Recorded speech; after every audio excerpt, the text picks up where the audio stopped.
안녕하세요, 조입니다. 반갑습니다. 저는 오늘은 이렇게 저희 뒷마당에서 이렇게 영상을 찍고 있는데, 오늘은 이 얘기를 한번 해보려고 합니다.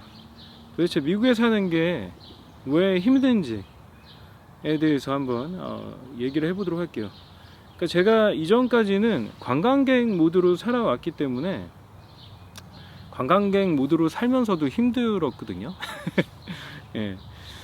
그랬는데 이제 물론 이거를 이민자 선배님이 보시면 진짜 웃긴 영상이 될 거예요. 근데 실제로 그랬어요. 그래서 제가 힘들었던 부분, 그리고 제가 이제 다른 유튜버 분들의 영상을 보면서 많은 사람들이 왜 힘들어하는지에 대해서 나름대로 이제 종합도 해보고 분석도 해봤습니다. 한번 정리해서 말씀을 해보면은 첫 번째는 진짜 외로움이에요. 외로움. 예, 지금 이렇게 얼마나 자연환경이 좋아요. 숲속에 있는 거, 캠핑을 따로 안 가도 될 정도예요. 그런 자연에 대한 그런 욕구는 그냥 이 근처에서만 있어도 그냥 자연스럽게 충족이 됩니다. 그럼에도 불구하고 미국에서 뭔가 살기가 쉽지 않은 거, 이거는 비단 미국에만 해당되는 건 아닌 것 같고요. 그냥 우리가 다른 나라에서, 한국 사람이잖아요, 저희는. 그래서 다른 나라에서 사는 게, 이민자로서 사는 게 왜 힘든지에 대한 영상이라고 보셔도 될 것 같아요. 사실 저는 이제 중국에서도 2년 정도 있었고, 일본에서도 한 1년 반 정도 살아본 적이 있어요. 물론 한국이랑 조금 왔다 갔다 하긴 했는데, 일본이랑 중국에서 살 때는 뭐 그렇게 엄청 외롭다거나 뭐 그런 느낌을, 제가 잊어버려서 그럴 수도 있는데 그런 느낌을 크게 받진 않았거든요. 근데 제가 가만 생각해 보니까 그랬던 이유 중에 하나는, 우리 다 아시아인이잖아요. 에이시안이니까 사람들이랑 뭔가, 물론 문화적인 게 조금 디테일한 부분으로 들어가면 다르긴 하지만, 우리가 정서적인 부분에 대해서는 상당히 그냥 공감이 많이 되거든요. 일본 사람들이 뭐 굉장히 혼내니 타테마에니 이렇게 겉과 속이 다르다 얘기하지만, 사실 제가 만난 일본 사람들은 저한테 되게 잘해줬고요. 굉장히 솔직했거든요. 같이 여행도 가고. 그랬는데 이제 미국에 와서 저는 이 차이를 굉장히 크게 느낀 것 같아요. 예, 이 사람의 그 정서가 다를 수가 있구나, 이렇게 다르구나. 그래서 내가 아무리 잘해주려고 해도 친해지기가 어렵고, 그리고 얘네가 왜 이렇게 행동하는지 잘 모르겠고, 예, 그랬던 부분들이 좀 있어요. 그래가지고 이게 정서적인 거를 극복하기가 힘들다, 차이를. 내가 여기서 어렸을 때부터 나고 자란 게 아니면은, 저처럼 특히 더 막 나이를 먹고 오는 사람들은 또 영어도 뭐 그렇게 막 자유롭지 않죠. 자연스럽지 않고 유창하지도 않고요. 그러니까 정말 이런 문화적인 것들을 이해하고 받아들이는 게 정말 어려운 것 같아요. 처음에는 저 그랬거든요. 역시 뭐 사람 사는 거 다 똑같다, 이렇게 생각을 했는데 그건 아닌 것 같아요. 제가 이제 친구들이라고 생각했던 사람들이랑 이렇게 헤어지면서, 연락이 뜸해지면서 그 관계가 끊어지는 거를 경험해 보니까 사람 사는 거 다 똑같진 않은 것 같아요. 예. 그래서 미국 사람들은 미국 사람들만의 정서가 있고, 다, 심지어 미국에 사는 다른 인종들도 각자 그들만의 정서가 있는 거죠. 그래서 서로 어울리기가 힘든 거예요. 이게 뭐라 그러죠? 멜팅 팟이라고 하나? 영어 좀 있어 보이는 표현으로 이렇게 다 융화되는 용광로 같은 거라고 얘기를 하잖아요. 근데 막상 살아보니까 다 각자 살고 있어요. 각자 자기네 인종들끼리 살고 그게 편하니까. 그래서 처음에 이제 뭔가 이렇게 융화되지 못하는 것으로부터 오는 그런 외로움이 있어요. 확실히 그런 것도 있고, 그래서 다 이렇게 각자 한인타운에 가서 살거나 그런 거거든요. 근데 그런 외로움을 느끼게 하는 것 중에 하나가 또 이제 인종차별이라는 것도 있습니다. 실제로 저도 경험해봤고, 지난달에 갑자기 이제 고속 그 티켓을, 벌금 티켓을 받았는데, 사실 저 과속을 하지 않았거든요. 과속 티켓. 근데 이게 제가 창문을 열고 운전을 하고 있었어요. 근데 얘가 따라오면서 아무튼 여차저차 해가지고 파킹하고선 했는데 제 말을 하나도 안 들어요. 하나도 안 듣고 그래서 결국에는 이제 이번 달 말에 법원에 가서 항소를 할 겁니다. 예, 제가 과속을 하지 않았다는 그런 게 있고, 근데 과속을 이제 처음부터 하지 않았다는 거고, 얘가 막 뒤에서 쫓아와가지고 얘가 급하구나 해서 제가 빨리 간 건 있어요. 그때 이제 찍힌 거거든요. 황당하게도 양보해 주려고 차선 변경했는데 계속 쫓아오더라고. 막 협박하는 줄 알았어요. 그리고 이게 미국의 교통 단속 차량 보면은 폴리스라고 안 써 있어요. 예, 그래가지고 저는 이게 경찰차인지도 모르고 사이렌도 안 켜고 왔기 때문에 일반 차인지 알고, 예, 약간 과속을 한 거죠. 그때 얘가 쫓아오니까 비켜주려고. 예. 아무튼 이거는 결과 나온 대로 영상을 종합해 가지고 한번 만들어 보도록 할게요. 하여튼 이런 식으로 살다 보면은 그 인종차별적인 대우를 받을 때가 있다. 저는 인종차별이라는 거에 대해서 당연하게 생각했던 사람인데, 사실 막상 그런 걸로 해서 모멸감까지 느껴보니까 와, 정말로 현타가 세게 오더라고요. 급 외로워지더라고요.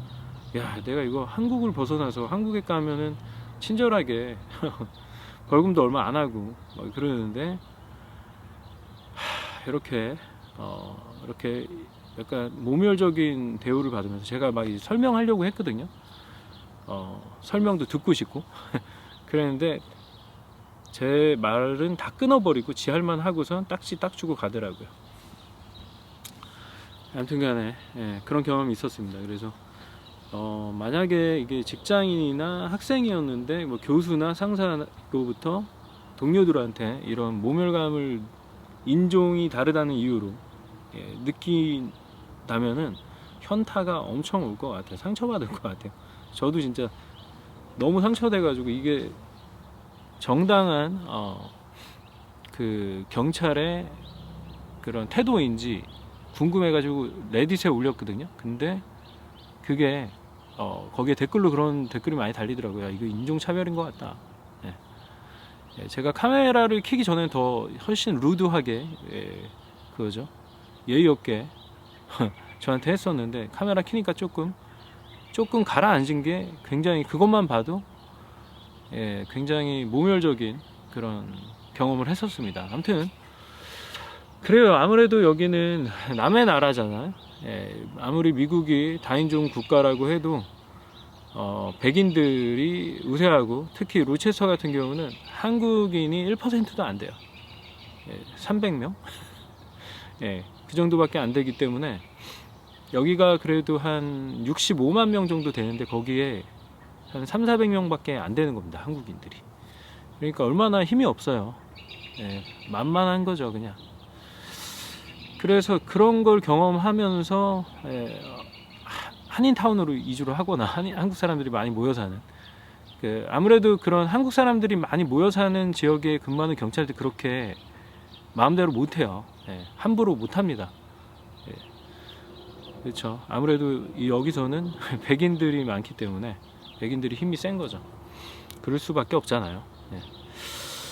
아무튼 얘기가 길었는데 그런 외로움이 옵니다. 그리고 그런, 아무리 여기에 사람이 있다고 해도 그렇게 막 어울리면서 살 수 있는 그런 분위기도 아니고 그렇기 때문에, 그렇다고 뭐 미국 사람이 굉장히 냉정하거나 뭐 불친절한 건 아니고 굉장히 친절하고 대부분 예의 바르고 상냥해요.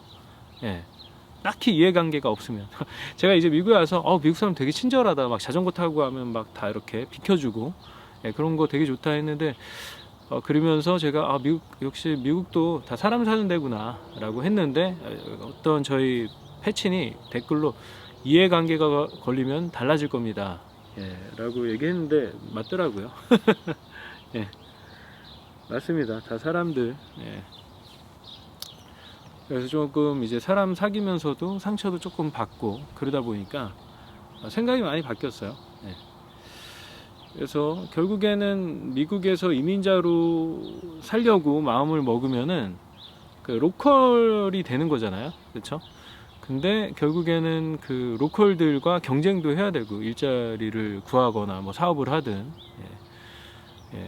그러니까 불리한 게 사실이죠. 저희가 심지어 영주권이 있다고 해도 영주권 취득부터가 이제 시작이지, 사실 미국에서 영주권이 있다고 뭐 성공한다 이런 건 말도 안 되는 거죠. 영주권이 있어도 똑같은 대우를 받을 가능성이 크고, 언어는 이제 제가 관광객처럼 살던 때는 돈을 쓰는 입장이니까 제가 영어를 대충 해도 얘네들 친절하죠. 하지만 이제 내가 여기서 돈을 벌어야겠다, 돈을 버는데 어떤 분이 그런 얘기를 하더라고요. 실제로 인터뷰 하는데 돈을 버는데 필요한 영어는 굉장히 훨씬 어렵다, 더 엄청나게 잘해야 된다, 그 말이 굉장히 공감이 갔어요. 그래서 돈 쓰는 영어와 돈 버는 영어의 그 간극은 굉장히 크다. 제가 아직 여기서 뭐 돈을 벌지는 않았으니까 그거를 아직 경험 못 해봤죠. 그래서 어떤 분이 댓글로 뭐 언어에 대한 이제 뭐 어려움이나 장벽 같은 거를 물어보셨는데, 아직까지는 제가 뭔가 그렇게 막 고급 어휘나 영어로 막 토론을 해야 되거나 그런 적은 없었기 때문에 일종의 소비자로서만 영어를 사용했기 때문에 크게 어려움을 못 느꼈었는데, 아마 실제로 돈을 벌려면은 그 영어의 장벽에 부딪힐 것 같습니다. 분명히 부딪힐 것 같아요. 아무튼 그렇습니다. 그래서 결국에는 미국에서 살면서 나를 힘들게 하는 거는 외로움이다. 언어로 오는 외로움도 있고, 그 인종에서, 소수 인종에서 오는 그런 외로움도 있고, 문화적인 차이에서 오는 외로움도 있고, 그리고 이런 환경적인 차이에서 오는 외로움도 있고, 사실은 그런 외로움들이 뭐 사람들이 많은, 제가 사실 외롭기 때문에 공유 오피스를 갔던 거거든요. 거기서 이제 네트워킹 활동이 활발하다고 얘기를 들어서 뷰도 좋고, 그래서 6개월 동안 거의 한 달에 거의 150, 160, 160이니까 한 6개월, 36, 거의 한 1,000만 원 돈을 쓰면서 공유 오피스를 선택을 했는데, 거기에 참석하는 네트워킹 모임도 뭐 그다지 그 결속력이 없고, 그렇기 때문에 뭐 내 하기 나름이다 라고 얘기할 수 있겠지만 사실은 그랬어요. 그래서 뭐 딱히 이 사람들이랑 그 장기적인 관계를 만들어 나갈 수 있을까? 라는 생각을 했을 때는 답은 no였어요. no. 불가능하다. 어렵다. 그러기 위해서는 굉장히 그 노력을 해야 된다. 의식적인 노력을 해야 된다라는 생각이 많이 들었습니다. 그래가지고 어느 순간부터는 이제 그런 노력들을 좀 자제하게 되더라고요. 왜냐면 시간도 시간이고 돈도 돈이고, 뭐 같이 음식을 먹더라도 뭐 또 사줘야 되고 막 이런 것들이 있잖아요. 뭐 안 사줘도 된다라고 하실 수도 있는데, 사실은 제가 필요해서 이렇게 만나자고 하는 거잖아요.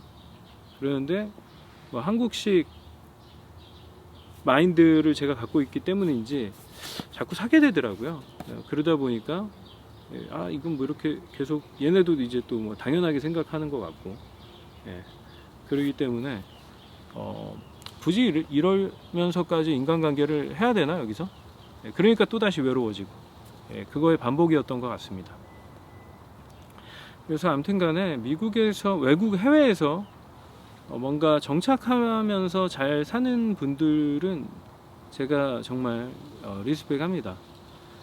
제가 막상 살아보니까 쉬운 일이 아니더라고요. 제가 중국과 일본에서 거의 한 2년, 2년씩 이렇게 살아봤지만 이렇게 힘들지 않았거든요.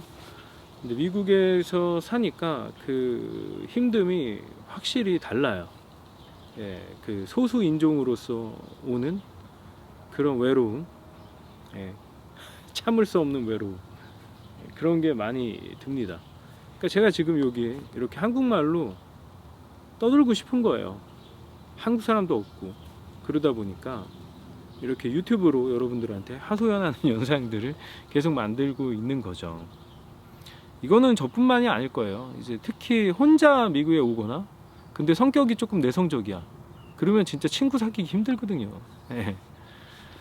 그러면은 뭐 그게 나이가 많든 적든 간에 뭐 어린데도 뭐 내성적일 수 있잖아요. 사람 만나는 거 좀 이렇게 낯가림이 심하거나 그런 분들은 미국에서 살기 진짜 힘들 거예요. 학생이라고 해도 그렇게 다양한 그 동갑내기 애들을 만날 수 있는 환경이라고 해도 이게 성격적으로 뭔가 굉장히 적극적이고 외향적인 사람들이 미국에서는 그래도 자기 자리 잘 찾아가면서 사는 것 같아요. 예, 그게 직장이 됐든 학교가 됐든 간에. 예, 그리고 인터내셔널 이런 학생들도 보면은 결국에는 자기네 나라들 사람들끼리 만나. 예, 그만큼 뭔가 문화적인 차이를 극복하기가 어렵다라는 얘기가 될 수도 있겠네요. 아무튼 그래요. 이렇게 넋두리를 많이 해봤는데 앞으로 이제 만약에 영주권이 내년 초에 나온다고 하면은 그 전까지는 이제 제가 이 유튜브 영상 많이 만들고 그래서 구독자를 좀 모으고 여기에 사시는 뭐 이 로체스는 없겠지만 맨해튼이나 뉴저지나 뭐 플러싱이나 이런 데는 한국 분들이 굉장히 많거든요. 그래서 그분들 찾아가서 저희 차로 6시간밖에 안 걸려요. 그래서 가서 한 2박 3일씩 체류하면서 영상도 많이 찍고 뭐 관광 영상 뭐 이런 것도 조금 찍고 인터뷰 영상을 좀 찍어보고 싶어요. 그리고 좀 더 이제 채널이 커지면은 이제 외국의 애들 여기에 사는 그 다인종들을 이제 걔네들이 어떻게 먹고 사는지 그리고 문화적인 차이는 어떤 것들이 있는지 그런 것들도 좀 구체적으로 이렇게 영상에 담아보고 싶은 마음이 생겼습니다. 그래서 좋아요, 구독 꼭 부탁드리고요. 예, 저는 앞으로 좀 더 다채로운 영상을 찍을 수 있도록 노력해 보겠습니다. 그래요. 그러면은 저는 다음 영상에서 뵐게요. 감사합니다.